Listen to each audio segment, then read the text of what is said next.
नमस्कार दर्शक बंधु आपणकर जदि मीन राशि होता है तेबे एही भिडियोटी आपणक पई बहुत अधिक गुरुत्वपूर्ण रही कारण एही मार्च मास प्रारंभरू माने 3 तारिख दोल पूर्णिमा दिन हेबाकु जाउछि भयंकर चंद्रग्रहण एवं एहा पूर्ण चंद्रग्रहण हेबा पई जाउछि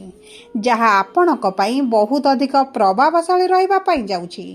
दीर्घ 139 वर्ष परे हेबाकु जाउछि ग्रस्तोदय चंद्रग्रहण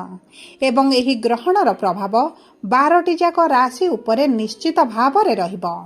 एवं सेथि मध्यरु 6टी राशि उपरे बहुत अधिक शुभ प्रभाव पड़िबो एवं 6टी राशि उपरे बहुत अधिक खराब प्रभाव पड़िबा पई जाउछि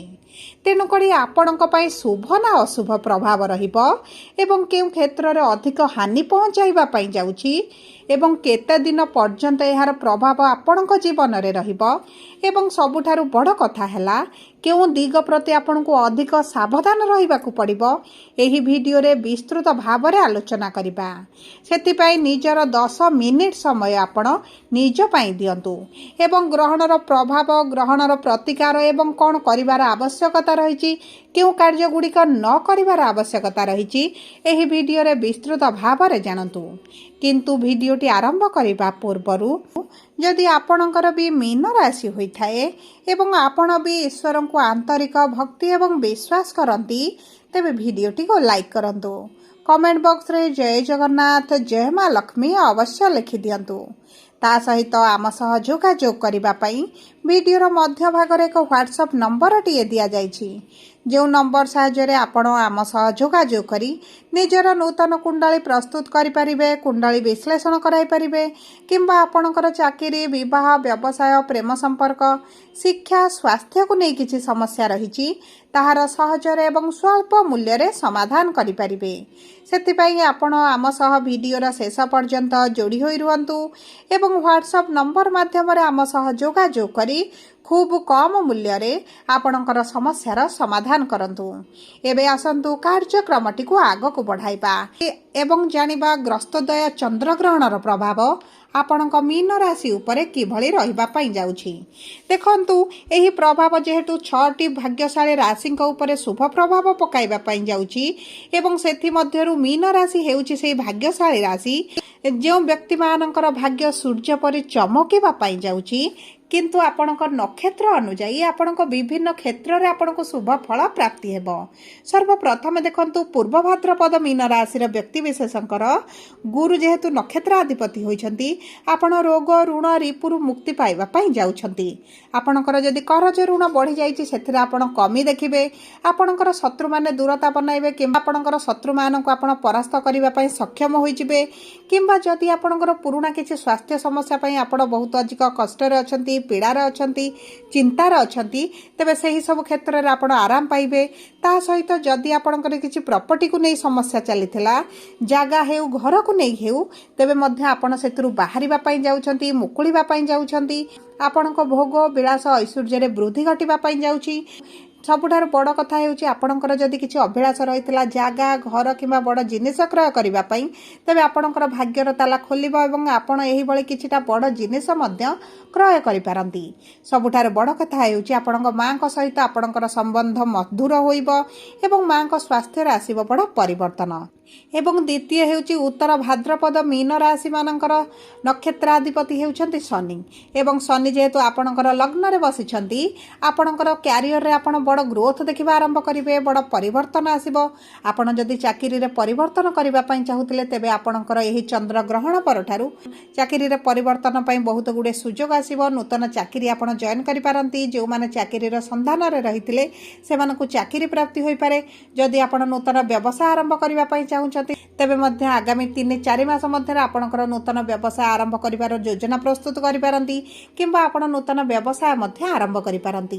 किंबा जदि आपणकर पूर्वरु अर्थर अभाव किंबा कोनठी डिस्प्यूट को नै आपण व्यवसाय आरंभ करि पारु नथिले तेबे मध्य एही समस्या गुडी आपणकर दूर हेबा पई जाउची देखंतु आपणक आर्थिक स्थिति रे बहुत बड़ प्रभाव पड़िबा पई जाउची आपणकर इनकम वृद्धि हेबा कारणरु आपणकर अर्थ सेविंग्स बढ़ी पारे जदि आपण शेयर मार्केट लॉटरी किंबा कोनोसी योजना रे अर्थ को विनियोग କରିଛନ୍ତି ସେଥିମଧ୍ୟରେ ମଧ୍ୟ ଆପଣଙ୍କୁ କିଛିଟା ଲାଭ ପ୍ରାପ୍ତି ହୋଇପାରେ। ସବୁଠାରୁ ବଡ଼ କଥା ହେଉଛି ଆପଣଙ୍କ ସ୍ୱାସ୍ଥ୍ୟରେ ଆପଣ ଉନ୍ନତି ଦେଖିବା ଆରମ୍ଭ କରିବେ।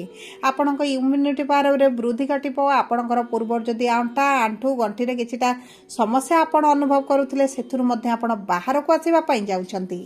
ଏବେ ଆସନ୍ତୁ ଜାଣିବା ରେବତୀ ମୀନ ରାଶି ବା 27/12 ମୀନ ରାଶିର ନକ୍ଷତ୍ରାଧିପତି ହେଉଛନ୍ତି